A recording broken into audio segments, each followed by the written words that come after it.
Good morning, students. My name is Manoj Kumar Yadav, and I am present here with a very beautiful poem. The name of the poem is Caged Bird, and it has been derived from your English fairy book. This poem is effected under the slash of those times when there was a great discrimination between black African and white American. The poetess Maya Angelou espouses those days, faults and follies. तो माया Angelo जो हैं उन्होंने इस सुंदर से poem में black African और white American के बीच का जो एक भेदभाव था, जो दोनों के बीच में एक अंदरूनी द्वंद्व था, ठीक है, उसको उन्होंने इस पोएम के जरिए बताने का कोशिश किया है। ठीक है, इस पोएम में उन्होंने दो बर्ड का जिक्र किया है। ठीक है, in this poem he discusses about two birds, एक है केज्ड बर्ड और दूसरा है फ्री बर्ड। इन्होंने इस चीज़ को समझाने के लिए सिंबॉलिक के तौर पर दो पक्षी को लिया है। एक केज्ड बर्ड है, एक पिंजराबद्ध पक्षी है, और दूसरा है फ्री बर्ड यानी एक आज़ाद पक्षी है। अब दोनों के बीच किस प्रकार की मनोवृत्ति होती है, दोनों के बीच किस प्रकार की सोच होती है, उसी पर ये आधारित एक पोएम है। हालांकि इनके समय की जो व्यवस्थाएं थी, उन व्यवस्थाओं को इन्होंने अपने इस पोएम के माध्यम से जन तक पहुंचाने का कार्य किया है। और ये जो माया एंजेलो हैं, जो कि कवयित्री हैं, इन्होंने बहुत सारी ऐसी पोएम्स को लिखा जो कि सीधा उनका जो इशारा होता था वो ह्यूमन बींग्स के तरफ होता था, लेकिन वो इसे अपने पोएम के द्वारा एक्सप्रेस करती थी और सिंबॉलिक के तौर पर वो अलग अलग चीज़ों को लेती थी। ठीक है, तो अभी जो इन्होंने पोएम को कंपोज किया है केज्ड बर्ड, इसमें उन्होंने दो बर्ड को लिया है, यानी दो बर्ड, यानी अब यहाँ पर जो केज्ड बर्ड है वो ब्लैक अफ्रीकन को निर्देशित करता है और जो फ्री बर्ड है वो वाइट अमेरिकन को सांकेतिक करता है, निर्देशित करता है। तो इतनी बात आप समझ गए। अब मैं पोएम को जो है आपको लाइन बाय लाइन बोर्ड पर समझा रहा हूँ। Just I move back to board. पहला जो स्टेंजा है, इस पहले स्टेंजा में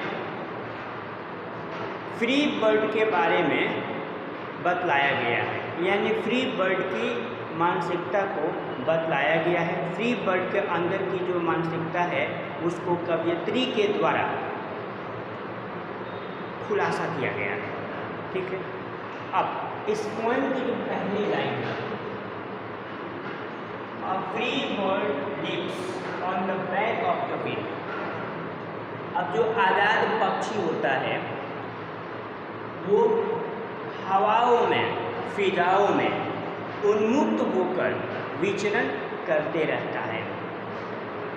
जो आज़ाद पक्षी है, जो फ्री बर्ड है, वो फिजाओं में, हवाओं में, वायु में स्वच्छंद विचरण करता है।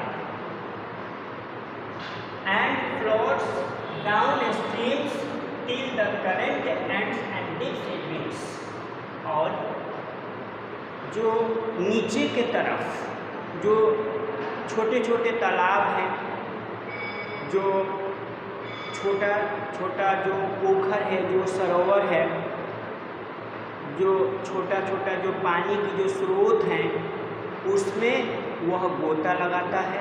ठीक है, डिप्स का मतलब होता है गोता लगाना, डाइव करना, to dive.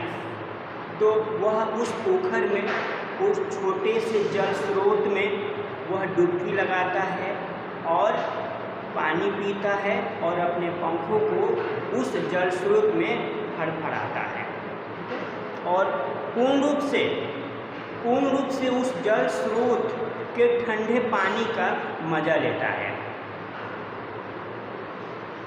In the orange sun rays and dares to climb the sky, और जो सूर्य की जो ऑरेंज कलर की जो रोशनी है, अब यहाँ पर पोएट है, ठीक है, माया एंजिलो, वो एक ऑरेंज वर्ड उन्होंने लिया है, कॉइन किया है।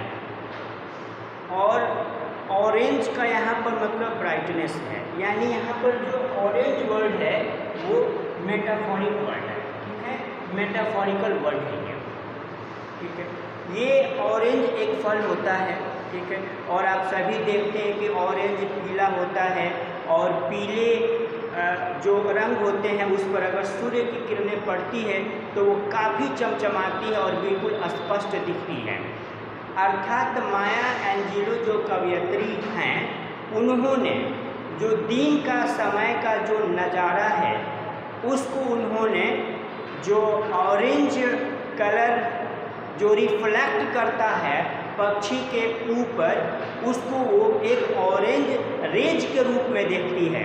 और इस तरह से कवयित्री ने इस पोएम में ऑरेंज को मेटाफोरिकल वर्ड के रूप में यूज किया है। अर्थात कवयित्री का कहने का यही मतलब हुआ कि जो सूर्य की चमकीली जो रोशनी है, सूर्य की जो चमकीली आभा है, उस चमकीली रोशनी में, उस चमकीली दृश्य में, चमकीली रोशनी में पक्षी की जल स्रोत में डुबकी लगाना, कलरव करना, हिलोर करना, आनंदित होना, झूमना, ये प्रकृति में चार चांद लगा देता है। और वो जो आसमान है, आसमान को क्लेम करता है, दावा करता है, चुनौती देता है कि आसमान जो है वो मेरा है। अब यहाँ पर जो क्लेम द स्काई है, कवयित्री ने यहाँ पर हाइपरबोले का इस्तेमाल की है। यानी हाइपरबोले एक ऐसा एक्सप्रेशन होता है, ठीक है, जिसमें हम छोटी मोटी बातों को बहुत अधिक चढ़ा बढ़ाकर कहते हैं, उसे अंग्रेजी में हाइपरबोले कहा जाता है। यानी इसकी दूसरी अंग्रेजी होती है टू एक्जेजरेट। तो यहाँ पर जो स्काई है, स्काई को एक हाइपरबोले के तौर पर कवयित्री के द्वारा प्रेजेंट किया गया है।